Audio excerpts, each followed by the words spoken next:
Good morning, everyone. Thank you for joining us today. My name is Steve Freeman. I'm Director of Communications for the Arizona Developmental Disabilities Planning Council. And I'm going to kick things off, let you know about some housekeeping issues, and then we'll move forward. Now is a great time to check your audio settings. To activate closed captioning, please select the CC button at the bottom of the Zoom window. To pin the ASL interpreter, click More by their name in the participants list and click Pin. To kick things off, you can go ahead and use the chat function to share a little bit about yourself. I'm going to move into some Zoom guidelines real quick. This chat is a space to share stories, questions, or resources. If you share a question on the chat, it will eventually be read aloud by one of the hosts. Please ask questions during the Q&A portion of the presentation so that we can keep track of time. Assume good faith from your colleagues. We are all here to learn together. Please recognize and respect others' feelings, background, and cultural differences. Everyone has a different experience, and everyone's experience is important. Please use the chat or raise hand function if you wish to share verbally. To raise your hand, click on the reactions button at the bottom of the meeting screen and then click raise hand. If you are on the phone, you can dial 9 to raise your hand. Again, we ask that you wait until the QA portion of the meeting to do so. If you are speaking, please speak slowly, as we have ASL interpreters working with us today, and try to limit yourself to 30 seconds or less. It can be just as courageous to listen as it is to share.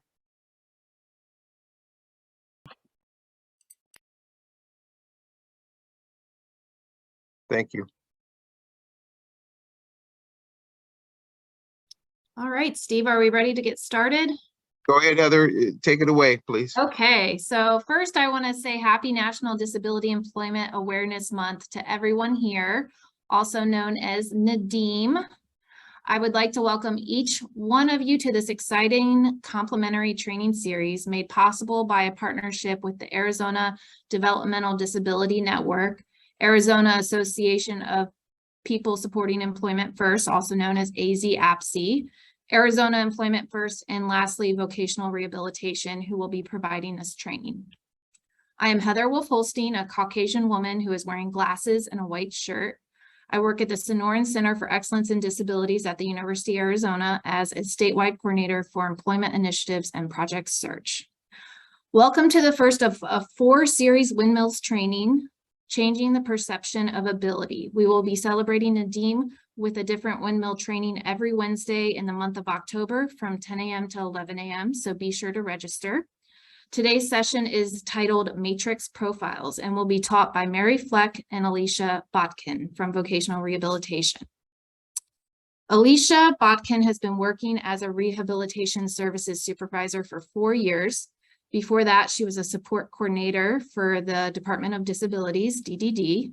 Alicia also has a special needs child at home and has great understanding of how everyone with a disability is different and may need accommodations just for them. Mary K. Fleck is currently the Regional Program Manager for Southern Arizona Region of Vocational Rehabilitation as a part of the Department of Economic Security. She serves as a board member for Pima County Workforce Investment Board and is a surveyor consultant for the internationally accredited body CARF that is headquartered in Tucson. She has 35 plus years working in the field of vocational rehabilitation. I will be monitoring the chat and we will leave 5 to 10 minutes at the end of this training for questions and conversations. Mary, take it away. The platform is now yours. Okay, so good morning.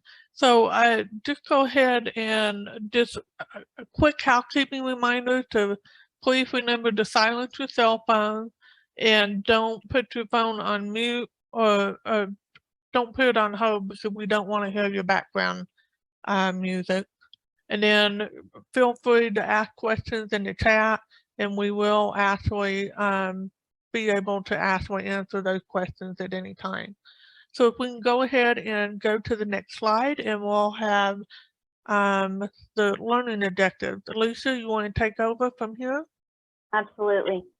Today, we're going to be learning about what is vocational rehab and how VR can assist with your staffing needs, statistics related to disabilities in the U.S. A disability does not stop a person from their ability to excel in their field. Examine how stereotypes of persons with disability may impact employment decisions. Teach participants to evaluate on a case-by-case basis each job match with a person with a disability. Explore assumptions about good and bad jobs for certain disabilities. Next slide, please. What is vocational rehabilitation? Vocational rehabilitation, or better known as VR, program provides a variety of services to job seekers with disabilities to overcome barriers to employment. The ultimate goal is to prepare for, enter into, or retain competitive and integrative employment.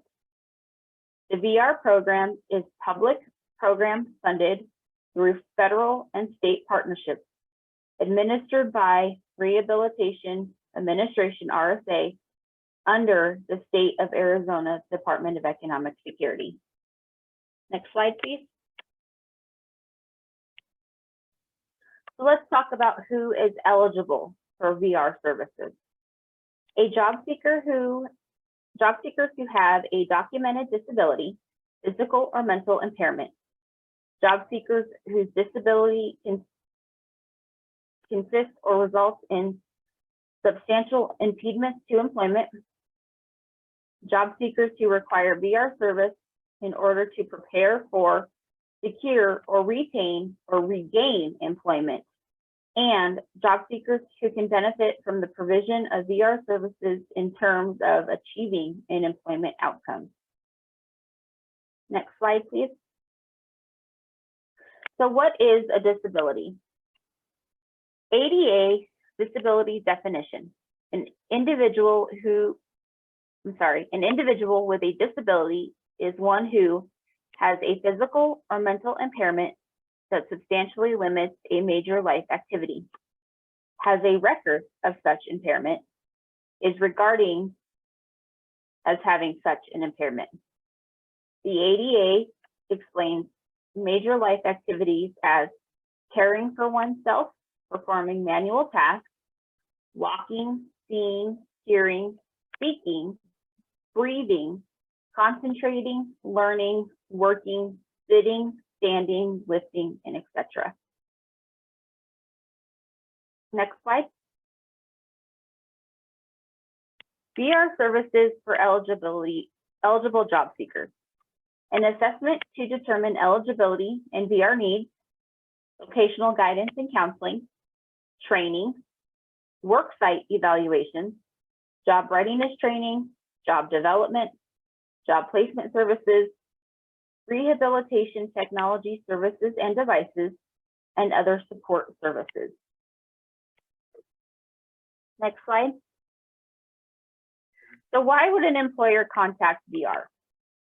VR can assist with your diversity, equity, and inclusion efforts.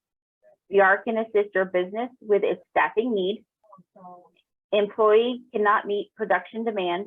Employee had a recent medical condition that has impacted their ability to perform the essential job functions. Employee is having difficulty filling out required paperwork. Employee has difficulty following directions. Employee has requested reasonable accommodations and may be due to a hardship to the employer.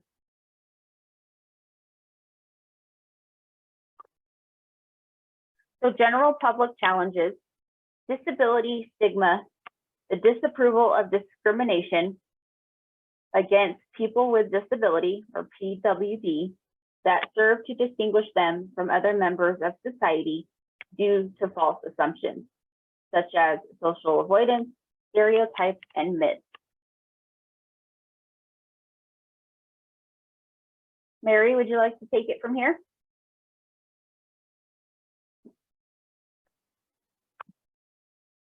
So I just want to bring up that we do actually within vocational rehabilitation have a number of individuals that are co-enrolled with developmental disabilities, and VR is a strong supporter in the employment first philosophy. So what I wanted to cover here is, according to the CDC, disability actually impacts everyone, especially in the U.S. There's 61 million adults in the U.S. Living with a disability, which equate to about 1 in 4, or 26% of the population in the U.S. has some type of disability.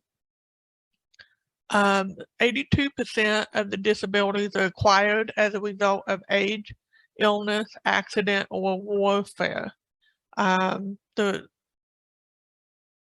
a geographic disparity, apparently in the southern part of the state, there's a higher incidence of disabilities, and this includes lower educational attainment and higher poverty level, but also lack of medical services that may contribute to those higher incidents of disability within the southern region in the state, and that's in the southeast part of the state. Next. So the percentage of adults with functional disabilities actually varies. So you have 13.7% have a mobility issue where they have serious difficulty walking or climbing stairs. 10.8% have a cognitive disability where they have trouble concentrating, remembering, or making decisions. 6.8% have a functional limitation related to independent living, where there's difficulty doing errands alone, or just activities of daily living. 5.9% have a hearing disability, deafness, or serious difficulty hearing. 4.6% have a vision impairment, which is blindness or serious difficulty seeing. 3.7% have difficulty with self-care, such as dressing themselves or bathing themselves or feeding themselves. That kind of falls somewhat in independent living as well. More than 70% of the individuals with disabilities have a non-apparent disability, not necessarily visual, that you just look at them and you recognize that they have a disability. So this could be low vision, hearing loss, chronic pain, cancer patient, MS, or fatigue. Next. So according to the CDC, different communities are more prevalent, have a higher incident of individuals with disability. So 2 in 5 adults over the age of 65 have a disability. And a lot of that will have to do with medical conditions that they have acquired as they became older. This diabetes might be one of those medical conditions. In women, it's 1 in 4 have a disability. Non-Hispanic American Indians, Native Americans, there's 2 in 5 have a disability. 1 in 5 Caucasians have a disability. 1 in 4 African Americans have a disability. 1 in 6 Hispanics have a disability, and 1 in 4 veterans have a service-related disability, or the equivalent to 4.7 million veterans have an actual disability. Next. So we're actually going to do this profiles activity. This is part of the Windmills training that actually was developed back in the early actually in the 80s by the Governor's Council Person with Disabilities in the state of California. So this is just one of the activities that we will cover in the next 4 weeks.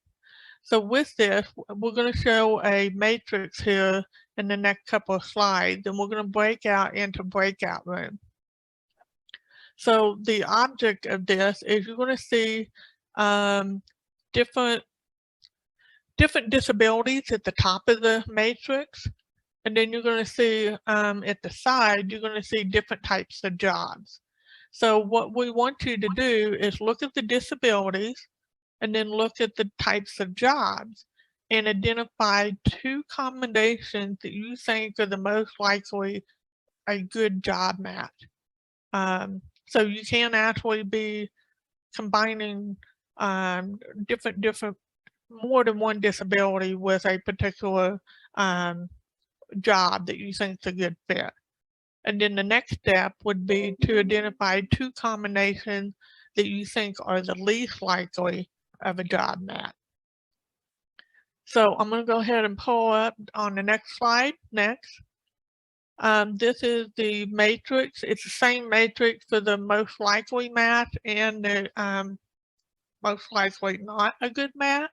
So at the top, we have legal blindness, dyslexia, and this is usually having trouble with reading, hearing impaired or hard of hearing, cerebral palsy, and with cerebral palsy, you can take into account this may be someone who just has a slight limp. It might be someone who actually uses a power wheelchair. And so there's various ranges of how the cerebral palsy may have impacted the individual with a disability. Intellectual disability, bipolar disorder, and paraplegia. And keep in mind that paraplegia is an individual, excuse me, who uses a wheelchair but is paralyzed from the waist down. So the different jobs on here are receptionist, waiter, waitress, cable TV installer, security guard, warehouse worker, teacher, and mechanic. Excuse me. So we're going to have individuals go into breakout room for about 5 minutes. Within your breakout room, you'll discuss which one of the disabilities you think is a good match with a certain job. So we want you to try to identify 2 jobs that are a good match with the different disabilities. And while you're in the breakout room, also discuss 2 jobs that you think there's no way someone, say, with a hearing impairment could possibly do this job. And you guys can pick whatever disability and whatever job, but we'd like for you to pick 2 that are most likely match and then 2 that you really do not think is a good match at all. So I believe Jason and Ava were going to actually divide us up into breakout room. Do you want to go ahead and do the breakout room and then bring it back together in 5 minutes? Yep. So I will make 5 breakout rooms, approximately 5 people in each room. Okay. Okay.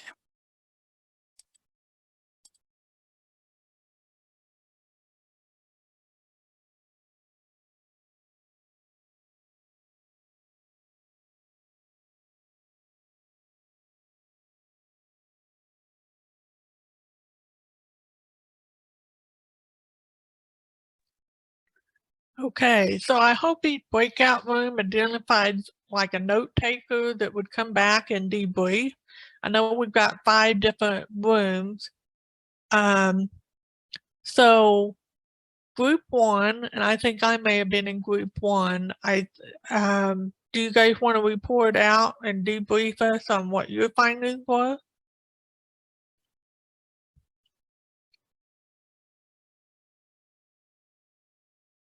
I was in group 1 with you, and I remember one point that I brought up was the teacher can kind of work with any of the positions.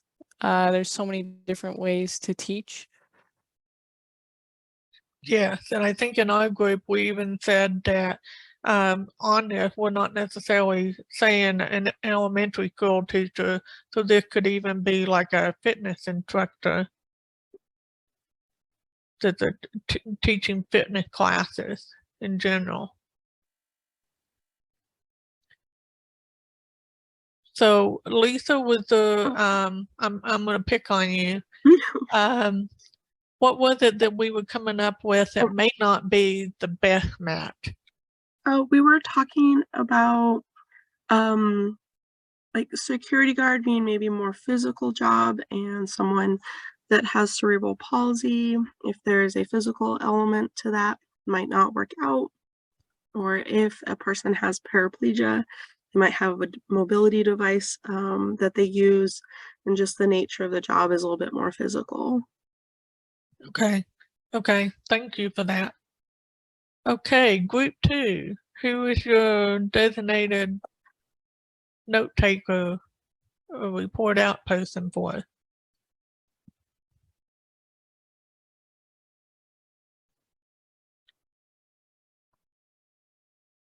Mary, I don't know what our group number was, but I'll go ahead and go. Yeah, Mike, we were Okay. group 2, so. Oh, okay, sorry. Yeah.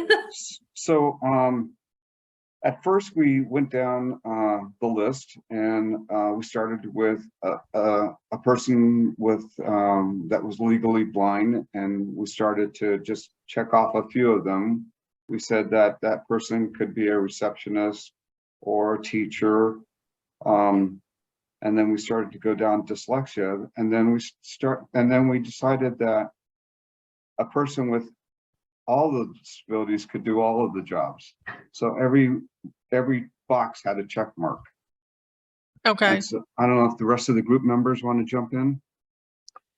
Heather, Philip. Yeah, I mean, I think we were just thinking of all the supports and the ways that these disabilities could be mild, could be moderate. It's really just person-centered. So, like regarding the security guard and being paraplegic, you know, that could be someone who is guarding a neighborhood and, you know, is just checking cars in, or a security guard as in a parking meter person. And you could, you know, have an accessible job like that. So I think we were just kind of like, we started off trying to do the most likely match. And then we were just thinking, well, really, you know, hearing impaired, a warehouse worker, they could feel the vibrations of incoming pallet jacks instead of hearing the noise. So we were just kind of, I don't know, I guess being creative. If anybody else wants to add. Yeah, and I think I was also in group 2. Yeah, I can't disagree. I just think we wanted to be as anti-discriminatory as possible.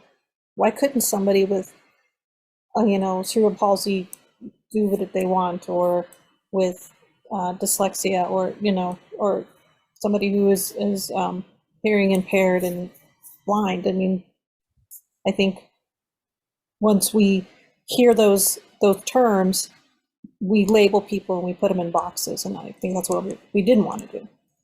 right. Those are some good insights. So what about group number 3?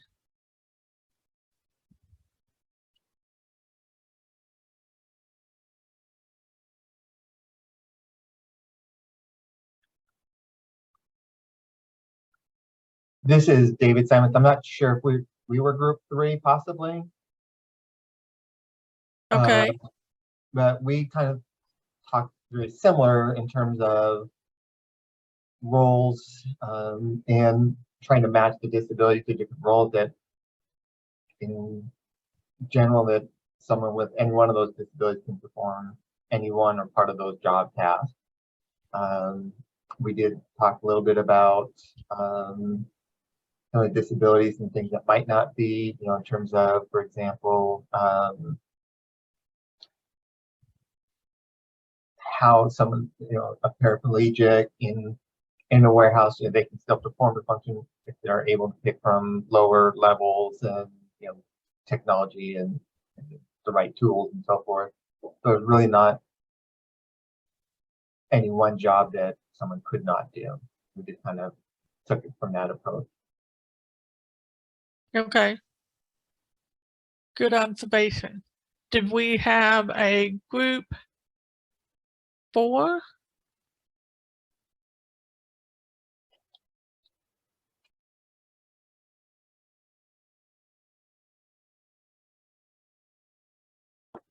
Well, we didn't have a spokesperson, but we also did not pick a most or least likely. Depending on the impairment and the functional levels, really, and accommodation on the job, we didn't see why it wouldn't be possible for anybody with any of these disabilities to be able to do any of these professions. Okay. And Ava just put that if anybody just wants to put something in the chat that we can actually read the chat out loud. Was a group 5? I can't remember how many groups we had. Yeah, I was in group 5, so I don't know if one of the other women would like to share.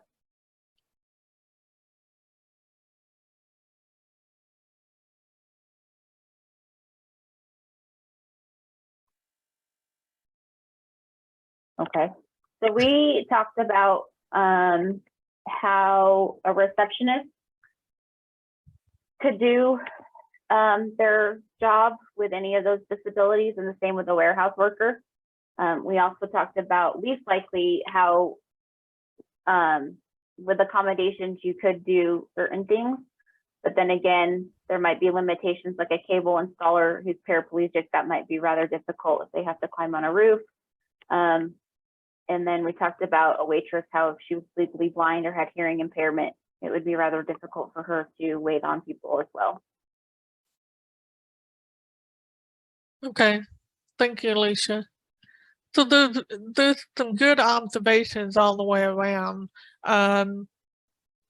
Depending on what accommodations and supports you can put in place, most individuals, depending on their disability, can be able to compensate for their disability.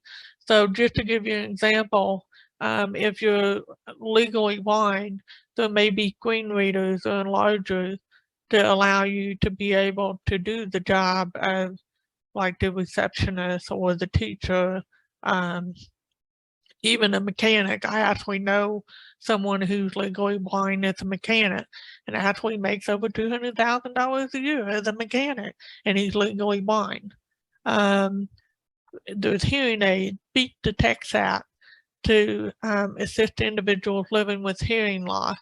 An individual with dyslexia may benefit from a job coach that can help train the individual on the job depending on what their needs are. And then an individual that uses the wheelchair may use speech to text, the drag and dictate software, or they may use a laser pointer to help them to put on the forehead, and they can use that to do data entry. So there are all sorts of accommodations out there, and just to think outside the box in ways some of the others were talking. You can do job carving. So even though excuse me, an individual that uses a wheelchair may not be able to get up on the side of the house to install the cable, there's like a large cable disc on the side of the house. They may not physically be able to do that, but they may be able to go into the house and do some of the wiring inside the house. So that they could job carve out certain portions of a cable TV installer, and I don't even know if that job still exists with everybody streaming services that we're doing, but you could job carve different pieces of the job out. So it just depends on the individual and also how flexible is the employer and how willing are they to work with individuals with disabilities. I think in this day and age with the Great Recession, I think more employers are being a little more flexible and more willing. to consider working with individuals with disabilities and try to think outside the box to figure out how can this individual actually do the job or even part of the job. Because I know I've been in this career field for since back in the early 80s. So Red Lobster a long time ago, and I'm sure they still have the position. The waitresses didn't have enough time to roll the silverware. So I had at the time actually worked for United Cerebral Palsy and actually worked with an individual that all they did was roll silverware, and it would be, I think, like 3 hours a day.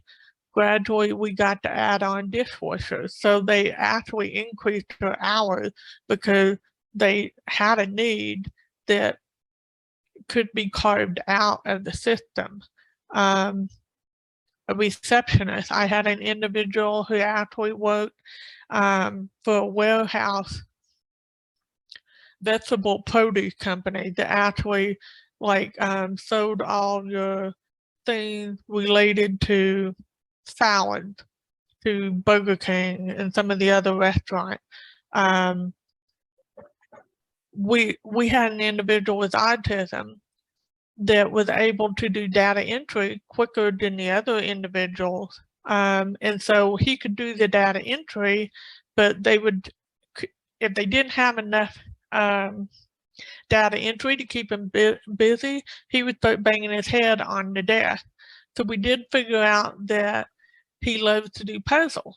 So the coworkers, they had a stack of puzzles next to his desk, and when they realized he was about out of data entry for him to do, they would actually go to his desk, dump out a puzzle, and he would put the puzzle together, and he'd be able to put it together in fairly short order. I definitely couldn't put a puzzle together as quickly as what he could, but then once they would allow him to finish putting that puzzle together because he was so quick at it, and then they would make sure he had more orders to data entry into the computer system. So we have to think outside the box, whether it's job carving or different accommodations, and we need to be willing to assist those employers that are looking to fill some of the vacancies and see what piece of a job can an individual with a disability do that's actually very eager to actually work. So thanks for sharing what you guys discussed in your groups. Let's go ahead and go to the next slide. And go to the next one. So did anybody actually feel uncomfortable with this exercise? And if so, are you willing to share what the reasons were for your discomfort?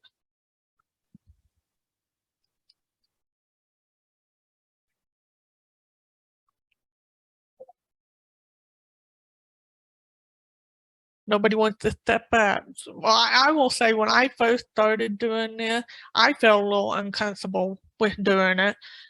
Even though I've been in the field for over 35 years, it felt a little uncomfortable trying to say, oh, and I will date myself.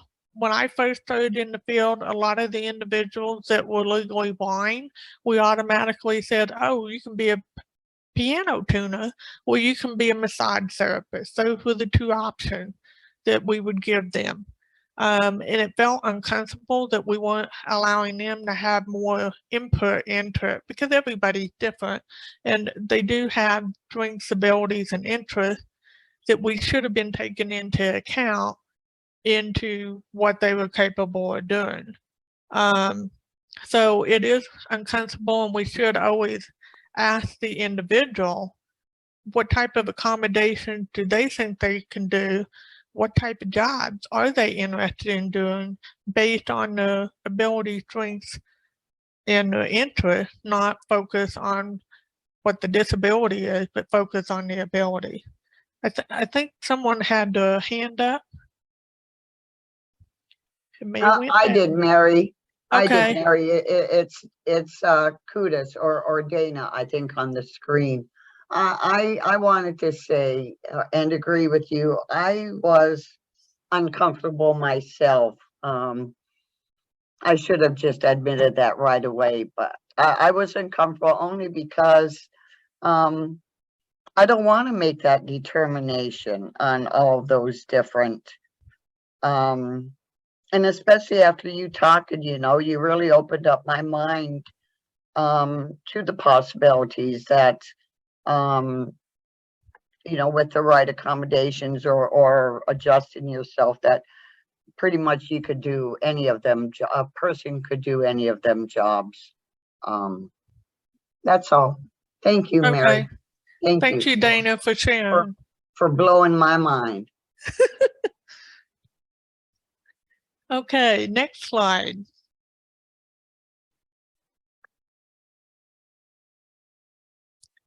Okay, so just a reminder that disability laws demand that each person with a disability be considered on a case-by-case basis. And this exercise allows us to explore how job matching decisions have been made in the past, just like I was talking about that we used to a long time ago consider individuals with visual impairments only appropriate to be a massage therapist or a piano tuner. Some employers still kind of think this way. So it's going to be good for everybody to start educating, whether it's employers, HR directors, or even the individual with the disability, to advocate on behalf of themselves when they actually look for employment. So I've got 11:40, actually 10:46. I'm looking at my watch wrong. Next slide. We have a video here. I don't know that we will be able to show it, but it's just a short video, and it actually talks about etiquette. So I'll give you a brief description of it. And if you guys want to just cut and paste into a web browser, you can watch it later. But it's basically showing an individual going into an elevator with someone who's blind and someone in a wheelchair.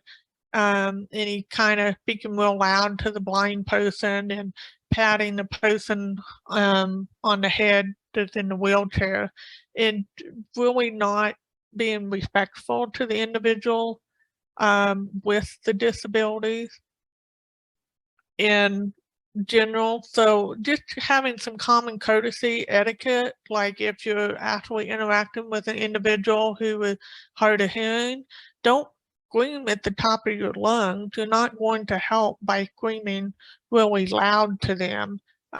In some cases, it just makes it distort the sound sometimes and makes it worse. I believe we will be having a recording. We are recording the session, and you will have the ability to look at the video and the PowerPoint and share the recording with anybody that you think might benefit from this. Let's go to the next slide. Mary, not to interrupt, I got word from Michael that we're giving you a little more time if you wanted to go into the Q&A a bit with your presentation. Okay. Okay. Okay, well, I just got, I think, 2 more slides here. Okay. If we can go to the next slide.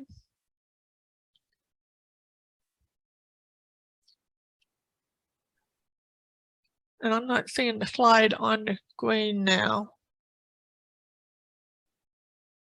So I'm not sure if everybody else is seeing that.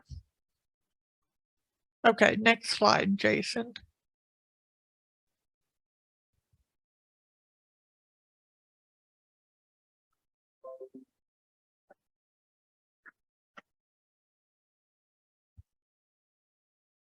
Are we able to go to the next slide?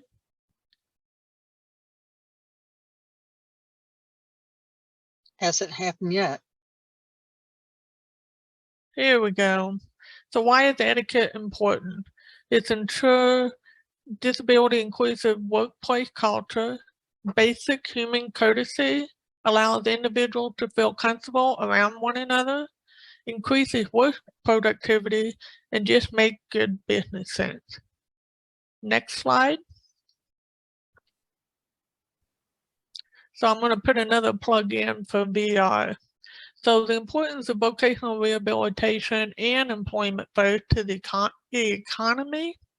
The U.S. Department of Labor Office of Disability Employment Policy recognizes people with disability as the nation's largest minority, and this is not ethnic minority, but largest minority with almost 50 million individuals. The National Organization on Disability estimates that Americans with disability represent more than 200 billion in discretionary funding or spending. And people with disabilities contribute to diversity, and businesses can enhance their competitive edge by integrating individuals with disabilities into the workforce and their customer base. Next slide.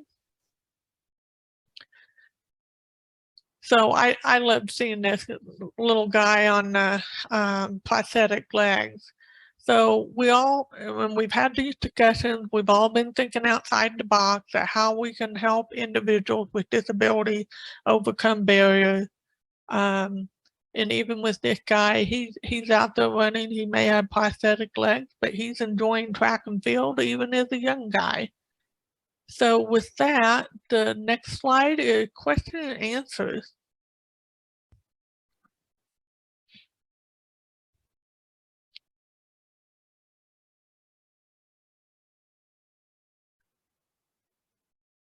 Any questions?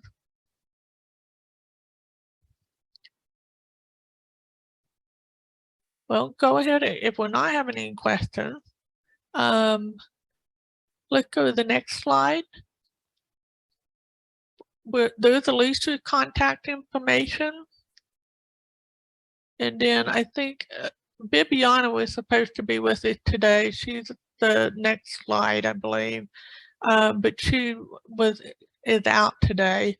And then the last slide has my information. So you have our email addresses. If you do come up with a question, you can send us an email. Ava, did something come up?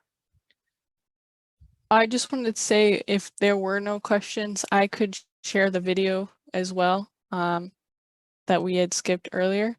Okay. And maybe discuss that video. Yeah. Okay.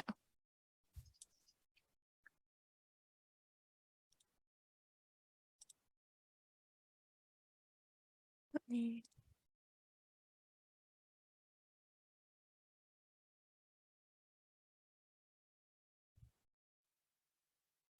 Okay, can everyone see this okay? I can see the picture, yeah. Awesome.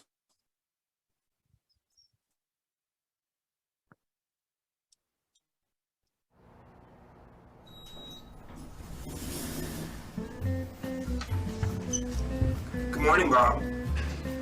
Morning there, big man. Morning, Alice! There's no need to be awkward. Poor Bob. Like so many of us, he just doesn't know how to interact with people with disabilities. It's pretty easy, really. People with disabilities are people first. We need the same things that every person needs, like respect. Good morning, everyone. Attention! Okay. Maybe we need to be more specific. The easiest way to show respect is to focus on the person, not the disability. It's okay. You'll get the hang of it. One easy way to focus on the person is to watch the person signing and not their interpreter. Or their companion. It's really cool that you'd like to help, but do us both a favor and please ask me first. What you think might be helping? I got you. Wait, ah! Oh no, might actually not. If you'd like to offer me help, let me hold on to your elbow. Don't take mine. Hey, would you like to take my arm? Sure. Assistive devices help us to live our lives. They're really important and really personal.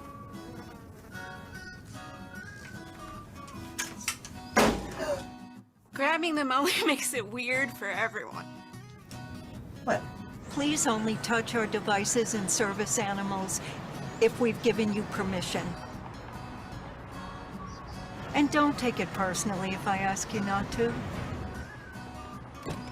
Remember that my service animal helps me all the time. Neither of us would like it if we were separated. Remember, we make our own decisions. We sign documents, vote, volunteer, work, and pay taxes. We get married. So don't underestimate me just because I have a great smile. Just because I'm blind. May I help you? Does not mean I'm deaf. Just because I'm deaf doesn't mean I'm blind. And just because I use a wheelchair doesn't mean that I can't sweep you off your feet. So take a deep breath, relax. We don't bite. Unless we're really hungry. Hello there, ladies. How are you? Hello. And if you're not sure what to do, just ask. Hi. Would you still like to see a menu? No thanks, but can you please read it to me? Sure, definitely. Just treat us the way you would want to be treated, and we'll all be okay.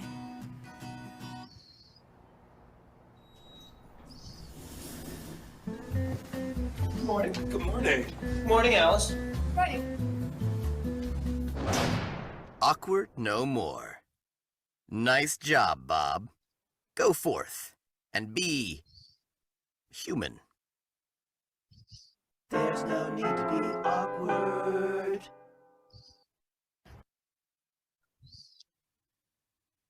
Thanks, Ava, for sharing the video. I find it humorous, but you'd be surprised how many individuals that actually will treat individuals with disability in some capacity like that. So any questions before we close out?